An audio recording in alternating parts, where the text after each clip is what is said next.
Assalamualaikum warahmatullahi wabarakatuh. Perkenalkan, nama saya Ananta Junang Permana. Saya Muhammad Nur Ansori. Dan saya Dewi Samudra Putri Asika. Dan kami mahasiswa dari Sekolah Tinggi Ilmu Tarbiyah Hidayat Najah Bekasi Ingin mempresentasikan sedikit materi dari linguistik Arab yang bertemakan studi bunyi bahasa Arab atau fonologi bahasa Arab. Video ini ditujukan untuk menyelesaikan tugas ujian tengah semester pada mata kuliah Linguistik Arab dengan dosen pengampu Ustadz Tubagus Kesa, Puasandi, SUM MPD Hafizahullah Ta'ala. Baik teman-teman semuanya yang insya Allah rahmati dan Allah cintai, kita masuk pada aspek bunyi dalam linguistik bahasa Arab dengan dosen pengampu Ustadz Tubagus Kesa, Puasandi, SUM MPD. Baik teman-teman semuanya, kembali memperkenalkan kelompok kami, yaitu yang pertama ada Ana sendiri, Muhammad Anwar Ansori, lalu yang kedua ada teman Ana yaitu Ananta Junang Permana, lalu yang terakhir ada Bayu Samudra Putra Yasika. Nah teman-teman semuanya, kita masuk pada slide yang ketiga, yaitu daftar isi atau kajian yang akan kita bahas pada pertemuan kali ini. Yang pertama ada perkembangan studi bunyi bahasa Arab atau sejarah studi bunyi bahasa Arab sebelum kita masuk kepada studi bunyi bahasa Arabnya sendiri. Lalu yang kedua ada studi bunyi bahasa Arab, yaitu meliputi yang pertama ada pelafalan bunyi, lalu yang kedua ada perubahan bunyi, lalu yang terakhir ada pemaknaan bunyi. Nah teman-teman semuanya, kita sudah masuk ke dalam pendahuluan, yang mana di sini ada kalimat singkat yang dipaparkan atau dikatakan oleh Bapak pelopor bahasa Arab, yaitu Abul Aswad Ad-Duali, yang mana bunyinya iza ra'aitani qad fatahtu bil harfi faqud fawqahu ila a'la wa in dhamamtu fami faqud nuqtatan baina yaday harf wa in kasartu faj'alni nuqtatan min tahtil harf. Bagaimana artinya? Yaitu apabila kalian melihatku membuka mulut, maka tambahkanlah titik di atas huruf. Ya, dalam arti sini adalah fathah. Lalu yang kedua, apabila kalian melihatku memonongkan bibir, dalam arti sini adalah dhammah, maka tambahkanlah titik di antara huruf. Lalu yang ketiga, apabila kalian melihatku menurunkan sedikit rahangku, atau dalam arti di sini adalah kasroh, maka tambahkanlah titik di bawah huruf tersebut. Nah, teman-teman semuanya, jadi bisa kita simpulkan di sini adalah perkataan Abul Aswad, yang mana aspek bunyi itu seperti bahasa Indonesia juga ada a, i, u, ya teman-teman ya. Di sini ada yang pertama yaitu ketika fathah, lalu ketika dhammah, dan juga ketika kasroh.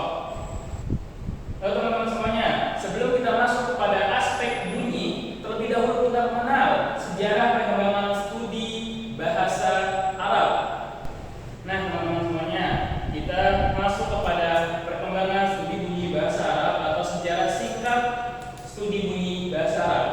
Di sini dibagi beberapa fase. Yang pertama yaitu adalah fase kemunculan, yang kedua ada fase perkembangan, yang ketiga fase kematangan, dan yang terakhir adalah fase kelanjutan. Nah teman-teman semuanya, kita masuk kepada fase yang pertama, yaitu adalah fasenya Khalil bin Ahmad Al-Farahidi. Beliau adalah seorang ulama besar yang berasal dari Basrah, dan juga beliau adalah salah satu orang yang menciptakan kamus bahasa Arab pertama kali, yaitu bernama kitab Al-Ain. Uniknya, kamus ini tidak diawali dengan huruf seperti biasanya ya, ada alif sampai dengan huruf ya, tetapi kamus Al-Ain ini yang mana disebutkan oleh Khalil bin Ahmad Al-Farahidi itu dia dimulai dengan makhraj. Jadi dimulai dari yang paling ujung, yaitu tenggorokan, ada ain, dan sampai seterusnya.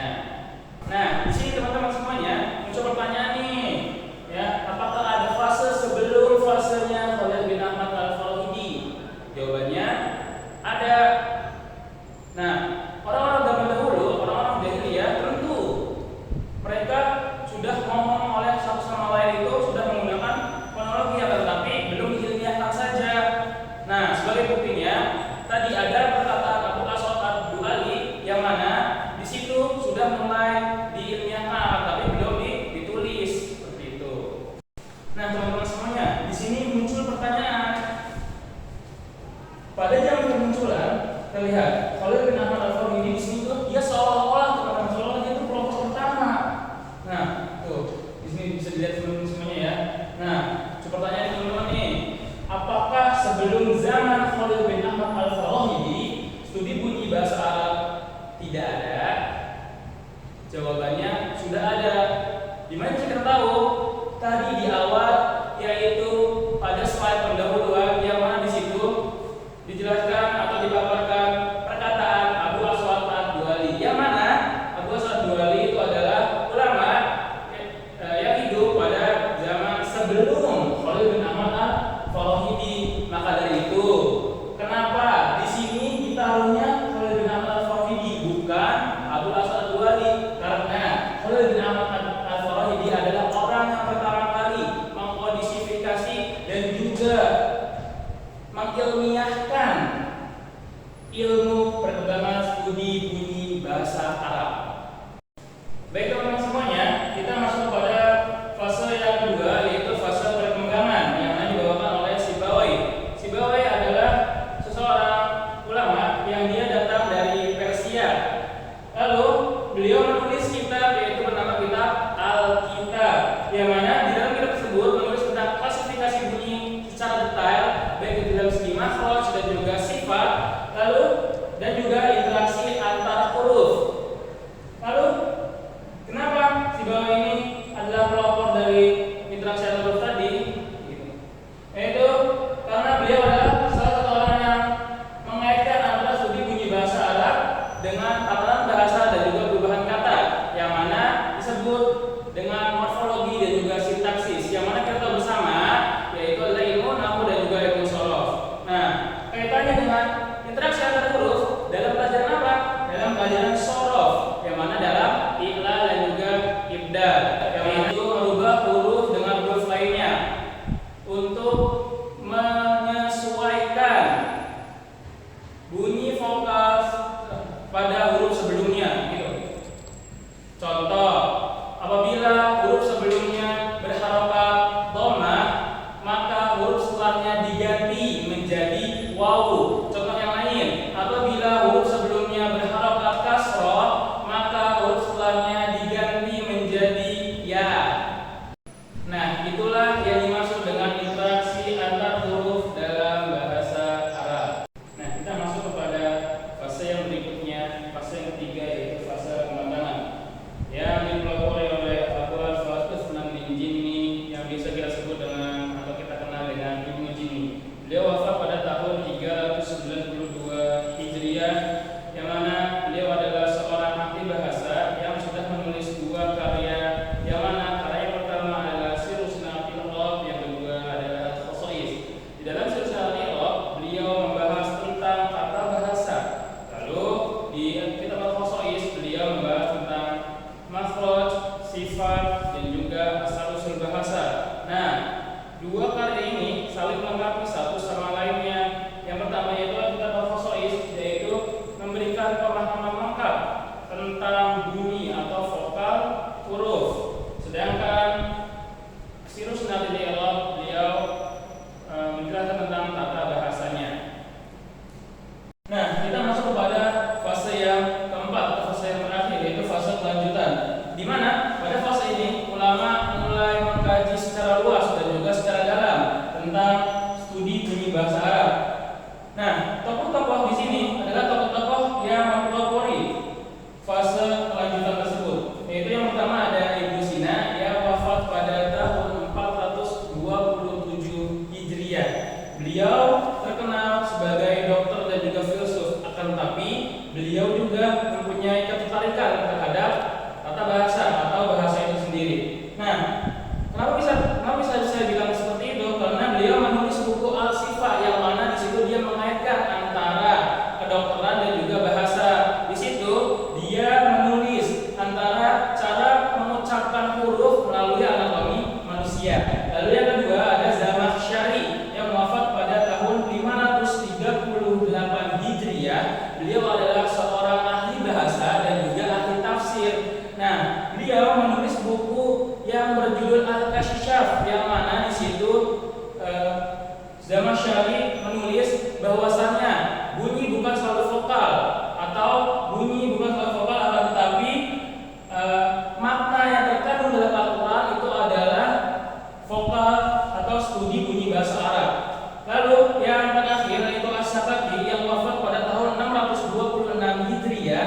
beliau adalah seorang filsuf dan juga retoris yang mana As-Sakati sudah mengkaitkan kepada studi bunyi bahasa Arab kepada ilmu balaghah. Nah, beliau menulis buku yang berjudul Miftah al-Ulum. Di situ beliau sudah mengkaitkan antara studi bunyi bahasa Arab dan juga balaghah. Nah, inilah perkembangan studi bunyi bahasa Arab. Nah, kesimpulannya, bahasa Arab perkembangan studi bunyi bahasa Arab tidak instan. Beliau melalui proses ya, dari mulai kemunculan, lalu perkembangan, kematangan dan juga kelanjutan. Nah, insyaallah taala kita akan melanjutkan kepada materi yang selanjutnya, yaitu materi tentang studi bunyi bahasa Arab itu sendiri. Nah, tadi kita sudah membahas tentang sejarah perkembangan studi bunyi dalam bahasa Arab. Nah, sekarang kita masuk nih langsung ke materi dari studi bunyi dalam bahasa Arab. Nah, studi bunyi bahasa Arab atau bisa juga disebut sebagai fonologi bahasa Arab. Apa sih fonologi itu? Fonologi bahasa Arab. Nah, fonologi itu sendiri itu artinya adalah ilmu yang mengkaji tentang bunyi. Nah, sedangkan fonologi bahasa Arab itu adalah ilmu yang mengkaji tentang bunyi dalam bahasa Arab. Nah, studi bunyi bahasa Arab atau fonologi bahasa Arab ini punya tiga objek kajian. Yang pertama ada pemaknaan bunyi, yang kedua ada perubahan bunyi, yang ketiga ada pelafalan bunyi. Nah, di sini kita yang pertama akan membahas tentang pelafalan bunyi terlebih dahulu. Nah, kita masuk ke pelafalan bunyi. Nah, pelafalan bunyi ini membahas tentang bagaimana sih kita cara untuk melafalkan huruf dengan benar, bagaimana tempat keluarnya dan bagaimana sifat dari bunyi huruf tersebut. Nah, pelafalan bunyi ini atau biasa di dalam bahasa Arab disebut dengan an-nutqun. Nah, di sini punya dua aspek. Yang pertama itu ada makhraj dan yang kedua itu ada sifat. Nah, yang pertama kita bahas dulu makhraj. Nah, apa sih makhraj itu? Nah, makhraj itu adalah tempat keluarnya bunyi dalam bahasa Arab. Nah, makhraj ini ada perbedaan pendapat dalam pengklasifikasian makhraj. Nah, ini ada 15 makhraj, ada 16 makhraj, ada 17 makhraj. Nah, setiap pengklasifikasi ini ada khilaf di antara para ulama. Nah, kenapa bisa ada perbedaan pendapat di antara para ulama dalam pengklasifikasian makhraj ini? Nah, kenapa? Karena ulama itu berbeda pendapat dalam bagaimana metode mereka untuk mengklasifikasikan makhraj tersebut. Nah, dari beliau ada yang mengklasifikasikan makhraj ini digabung dengan makhraj lainnya, dan justru ada yang menghilangkan makhraj salah satu makhraj. Nah, di sini dalam 15 makhraj ini, nah, di sini tokoh-tokoh ulama yang berpendapat bahwa makhraj itu ada 15, yaitu Az-Zamakhsyari. Nah, ulama yang bernama Az-Zamakhsyari, beliau berpendapat bahwasanya makhraj itu terbagi menjadi 15. Kenapa? Karena beliau berpendapat bahwasanya al-khayshum. Nah, di makhraj kan ada yang namanya tempat keluar yang bernama al-khayshum atau rongga hidung, ya. Rongga hidung atau guna. Beliau tidak mengklasifikasikan tempat makhraj tersebut.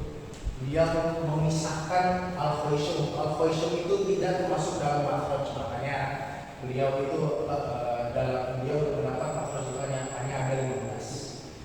Nah, lalu setelahnya mereka berpendapat bahwasanya tempat makhraj alif, hamzah dengan ha itu makhrajnya sama. Mereka menggabungkan makhraj huruf hamzah dengan huruf ha. Makanya mereka berpendapat bahwasanya makhraj itu ada 15. Nah, lalu kita masuk ke makhraj 16 makhraj.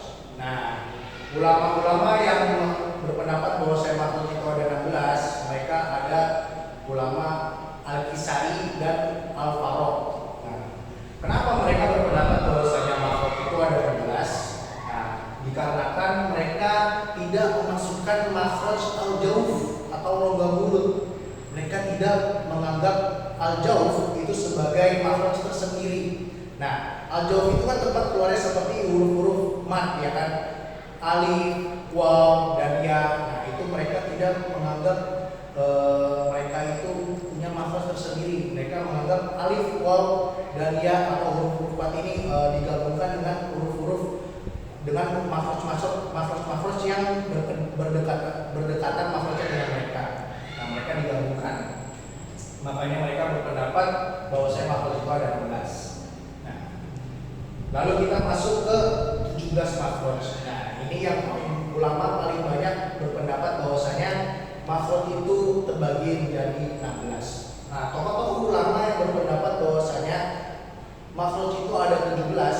Nah, mereka diantaranya ada ulama Al-Khalil, ada Sibawai, ada Ibnu Jinni, dan Imam Asy-Syatibi. Nah, mereka berpendapat bahwasanya makhraj itu ada 17. Kenapa? Mereka benar-benar memisahkan setiap makhraj. Nah, seperti yang diketahui makhraj ada al-jauf, ada al-halq, ada al-lisan, ada asy-syafatan, dan juga ada al-khayshum. Nah, seperti yang kita tahu kan, al-jauf itu hanya ada satu makhraj. Nah, al-jauf. Lalu al-halq ada 3 makhraj, ada aqsal halqi, ada wasatul halqi, ada adna halqi. Nah, terus al-lisan punya 10 makhraj. Nah, terus ada asy-syafatan punya 2 makhraj. Lalu ada yang terakhir al-khayshum, yaitu punya 1 makhraj. Nah, tadi ada 1 ditambah 2 ditambah 1 ditambah 1 ditambah 3 ditambah 10 ditambah 2 ditambah 1. Nah, jadi totalnya ada 17 makhraj. Nah, oke, segitu dulu pembahasan makhraj. Nah, oke, sekarang kita masuk ke pembahasan sifat. Nah, sebelum kita masuk ke pembahasannya nih, apa sih sifat itu?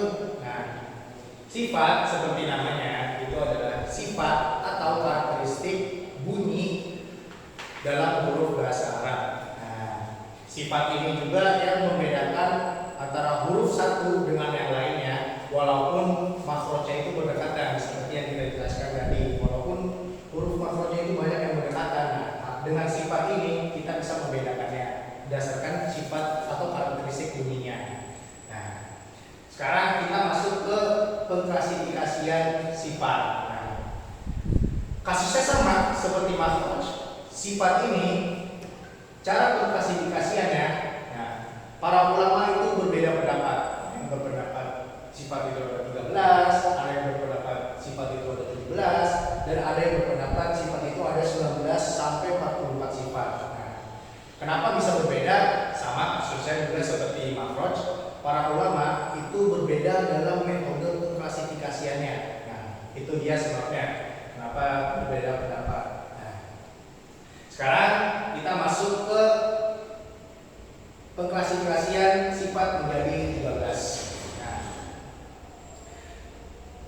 sifat para ulama yang berpendapat bahwasanya sifat itu terbagi menjadi 13 itu diantaranya ada namanya Abu Ali Al-Farisi. Nah, sebenarnya 13 sifat ini yang berpendapat itu sangat sedikit. Nah, bahkan saya pun tidak tahu bagaimana metode mereka dalam mengklasifikasikan sifat sampai pada kesimpulan sifat itu terbagi menjadi 13. Tapi saya pernah mendengar dosen saya mengatakan bahwasanya beliau membaca di suatu kitab yang saya lupa kitab itu apa namanya. Nah, di dalam kitab tersebut tercantum bahwasanya ada ulama yang berpendapat bahwa sifat itu terbagi menjadi 13. Nah, tetapi tidak disebutkan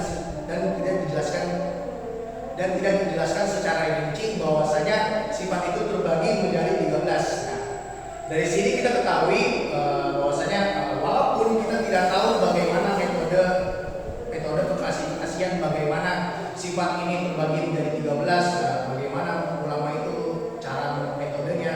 Nah, tapi dari sini kita punya bukti bahwasanya ada ulama yang mengklasifikasikan bahwasanya sifat itu terbagi menjadi 13. Nah, makanya di sini dicantumkan sifat itu ada yang bagi menjadi 13. Nah, lalu kita masuk ke pengklasifikasian sifat menjadi 17. Nah, ini sifat 17 sifat ini, para ulama itu yang paling banyak berpendapat, jumhur ulama berpendapat bahwasanya 17 sifat ini yang paling rojih. Jadi sifat itu terbagi menjadi 13, menjadi 17.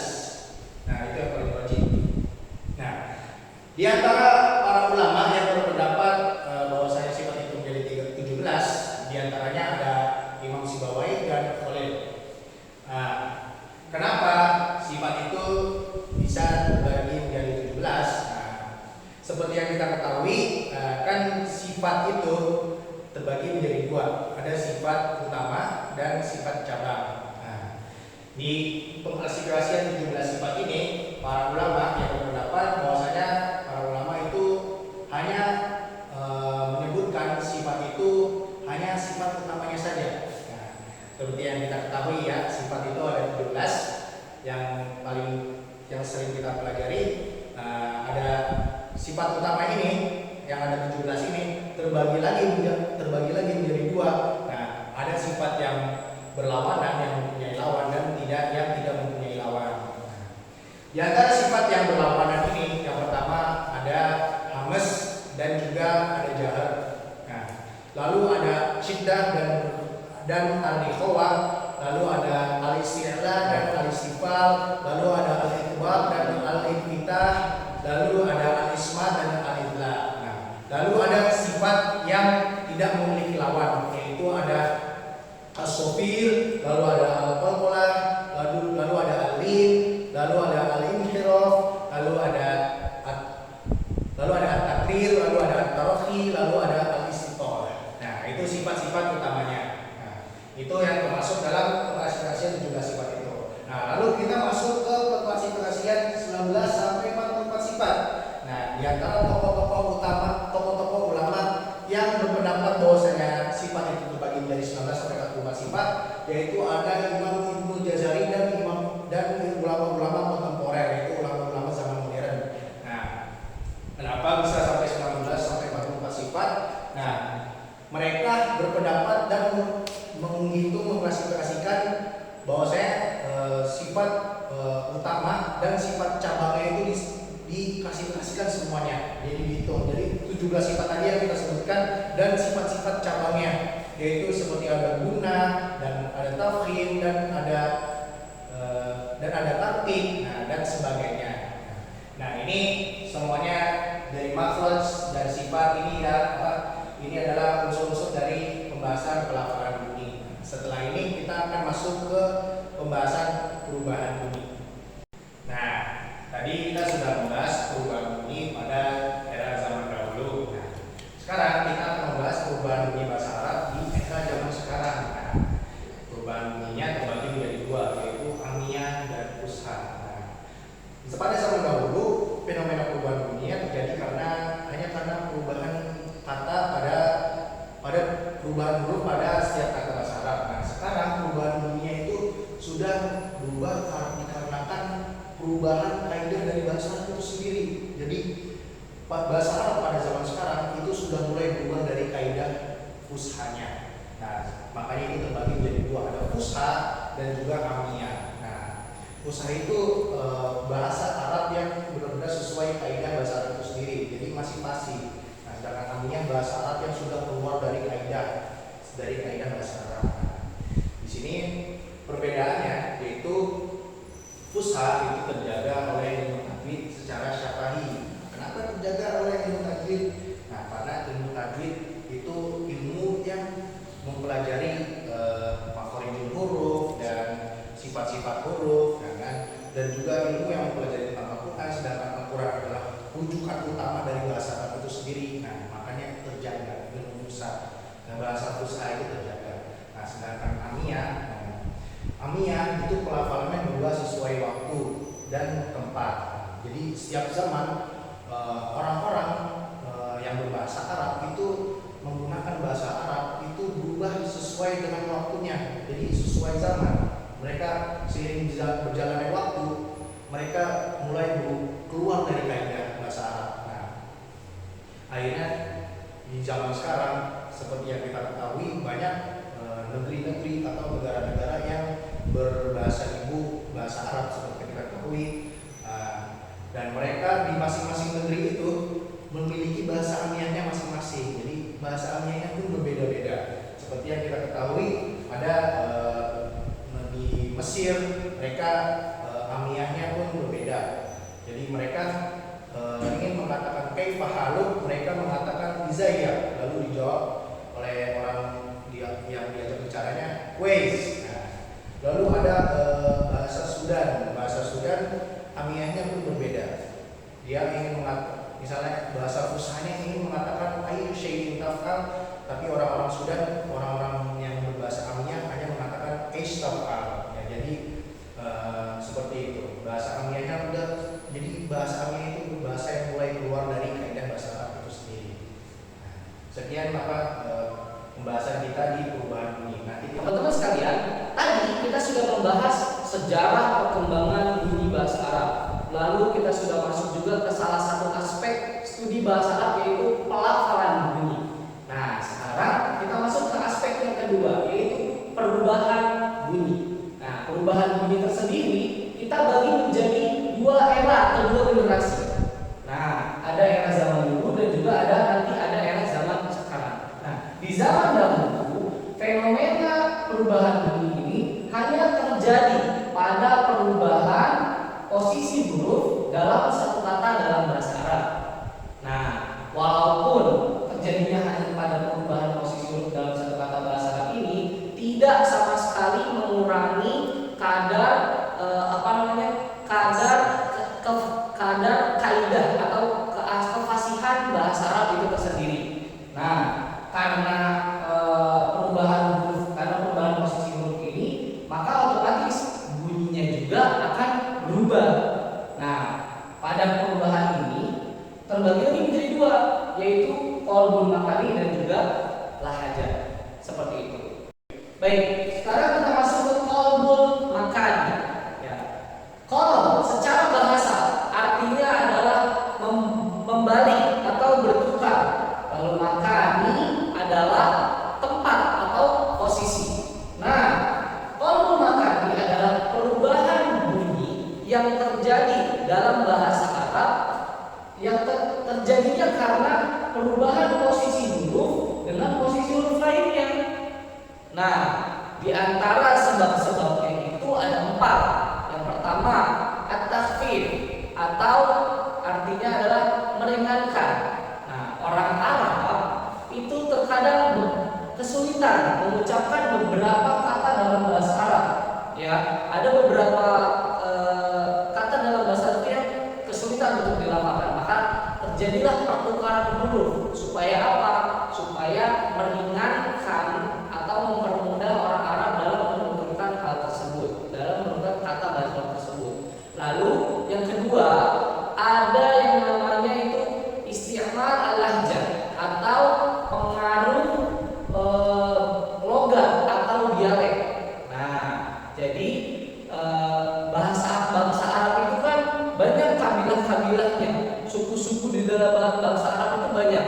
Nah, masing-masing suku mempunyai ciri khas masing-masing. Ada yang menggunakan huruf apa sebagai ciri khasnya, dan juga ada suku lain juga yang menggunakan huruf tersebut sebagai ciri khasnya. Jadi penggunaan ciri khas tersebut yang menyebabkan banyak terjadi perubahan huruf pada kata bahasa Arab itu tersendiri. Lalu yang ketiga, ada as-sama atau penuturan atau kebiasaan yang kita suka lakukan sehari-hari pada zaman dahulu seperti itu. Nah, kadang percakapan yang suka kita lakukan sehari-hari itu memiliki makna yang benar gitu. juga walaupun secara kata baku itu berbeda jauh seperti itu. Nah, yang keempat itu ada al-qiyas atau analogi. Nah, jadi ada penggunaan kata dalam bahasa Arab yang digunakan dengan pola yang lebih umum gitu. Jadi bisa sehingga terjadi pertukaran yang terjadi gitu, terjadi pertukaran huruf yang terjadi. Nah, contohnya seperti ini, kita lihat dari ya isa.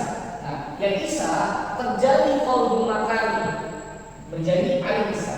Di mana terjadinya? Lihat, ada hamzah berubah posisinya dengan ya menjadi ain isa. Nah, walaupun sudah terjadi seperti ini, nah di dalam kalangan bangsa Arab mereka lebih sering menggunakan kata ya isa daripada Aisyah karena secara penuturan secara pelafalan lebih enak menggunakan ya isa daripada Aisyah. Nah, ya isa ini lebih sering digunakan atau lebih dominan di kalangan bangsa Arab, lebih sering digunakan daripada kata Aisyah. Ini lebih minoritas atau sedikit kalangan Arab yang menggunakan kata Aisyah ini. Lalu begitu juga dengan na'a dan juga na'a, sama seperti itu. Banyak mayoritas orang yang menggunakan kata na'a dibanding dengan na'a. Nah, sementara pada kata wahid dan hadi setelah terjadi qalbu makani pun kedua kata ini tetap digunakan dalam penggunaan bahasa Arab seperti itu. Baik, kita masuk ke lahajat. Lahajat atau yang sering kita sebut dengan dialek atau logat di dalam bahasa Indonesia itu adalah cara mengucapkan dengan cara penuturan yang berbeda-beda. Nah, seperti yang sudah saya katakan tadi, orang Arab di zaman dahulu tinggal berkabilah-kabilah atau bersuku-suku di tempat yang berbeda-beda. Nah, dari situ maka terjadilah perbedaan pengucapan. Jadi dalam satu kata yang diucapkan itu bisa terjadi banyak bunyi yang berbeda walaupun maknanya itu tetap sama. Nah, itu terjadi sebab yang pertama ada sebab wilayah atau tempat tinggal, ya, kondisi strategis. Yang ada yang kabilah Arab itu, sekali lagi saya katakan, orang Arab itu ada yang tinggal di daerah pegunungan, ada yang tinggal di padang pasir, ada yang tinggal di perkotaan. Nah, akibatnya apa? Satu kata yang diucapkan itu memiliki berbeda bunyi yang berbeda. Jadi dikeluarkan dengan pengucapan huruf yang seperti pada sesuai dengan kabilah-kabilah itu tersendiri gitu loh. Walaupun maknanya itu tetap sama. Lalu yang kedua itu setelah wilayah itu adalah kebiasaan lidah. Jadi kabilah-kabilah tertentu ini mempunyai ciri khas masing-masing dalam mengucapkan hurufnya gitu. Jadi mereka punya cara yang paling mudah untuk menuturkan satu huruf itu gitu. Jadi dalam satu kata itu baik lagi ada perbedaan suara yang dihasilkan tapi maknanya tetap sama. Lalu yang ketiga adalah kebiasaan tradisi lidah. Nah, di zaman dahulu banyak sekali penuturan-penuturan yang sudah ada sejak kecil yang akibatnya apa? Satu kata yang diucapkan, sekali lagi, satu kata yang diucapkan itu bisa menghasilkan bunyi yang berbeda-beda walaupun maknanya tetap sama. Nah, seperti yang ada pada contoh seperti ini. Nah, kata baqiyah dan baqo. Nah, ini kata baqiyah ini berasal dari suku Quraisy. Lalu kata baqo berasal dari suku Tamim atau Bani Tamim. Lalu kata Huziyah dan Huza. Ini kata Huziyah ini diperkenalkan oleh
asba'un, isbu'un, isbi'un, usbu'un. Nah, ini suaranya berbeda kan yang dihasilkan dari kata asba'un sampai usbu'un. Nah, ini memiliki arti yang sama. Itu apa? Jadi. Nah, jadi itu bisa diartikan dengan semua yang ada di sini. 1, 2, 3, 4, 5, 6, 7, 8, 9, 10. 10 kata ini bisa diartikan jadi, sama-sama memiliki arti jadi. Begitu juga yang di bawahnya, ada animatun, ada unmulatun, ada anmilatun, unmulatun, ada unmulatun, ada unmilatun, inmalatun, inmulatun, inmilatun. Nah, ke 1, 2, 3, 4, 5, 6, 7, 8, 9 kata ini itu memiliki arti jari, ujung jari. Jadi kalau yang tadi di atas ini adalah artinya jari, nah yang di bawah ini adalah artinya ujung jari. Kesembilan kata dalam bahasa Arab ini memiliki arti ujung jari. Kalian bisa dengar baik-baik kan? Bunyinya berbeda, dan di atas juga sama-sama bunyinya berbeda, tapi artinya tetap sama. Nah, begitu pula dengan syarat terus yang kedua, beda bunyi sama dengan arti. Nah, jadi dari bunyinya sudah berbeda, artinya juga berbeda. Oke, kita langsung contoh saja. Ya, ada jadun, ada judun, ada jidun. Jadun memiliki arti kakek. Lalu judun itu artinya adalah sumur yang tua, sumur tua atau sumur sudah berusia lama, sumur tua. Lalu jidun adalah kesungguhan atau sifat bersungguh-sungguh, seperti itu. Lalu ada kalam, kulam, dan kilan. Kalam artinya adalah perkataan. Kulam adalah arti dari tanah yang keras. Lalu ada kilan itu adalah luka. Nah, ada gomrun, ada gumrun, ada girun. Itu contoh yang terakhir. Gomrun artinya adalah air yang banyak, air yang melimpah, seperti itu. Nah, gumrun itu adalah sifat kedengkian yang ada di dalam diri kita ya, terpendam di dalam diri kita. Itulah gumrun. Lalu girun adalah orang yang tidak tahu atau mungkin bisa disebut juga sebagai pemula. Nah, itu adalah beda bunyi sama dengan arti. Kalian bisa lihat di sini semuanya jadun, judun, jidun. Semua bunyinya berbeda dan artinya juga sama berbeda. Nah, seperti itu pembagian dari pemaknaan bunyi yang insya Allah bisa kita pahami dengan baik-baik ya. Mungkin kita langsung ke next selanjutnya. Oke, kita sudah sampai di penghujung. Ana ucapkan terima kasih. Ana mewakili kelompok Ana, kami ucapkan terima kasih sebanyak-banyaknya dan meminta maaf sebanyak-banyaknya apabila terdapat kekurangan di dalam video yang kami buat, di dalam video yang kami sajikan, dan barangkali materi yang kita sampaikan kurang lengkap, mungkin bisa tahu di kolom komentar. Terima kasih kami ucapkan. Kita tutup dengan doa kafaratul majelis. Subhanallahumma wa bihamdika, asyhadu an la ilaha illa anta, astaghfiruka wa atubu ilaik. Syukran.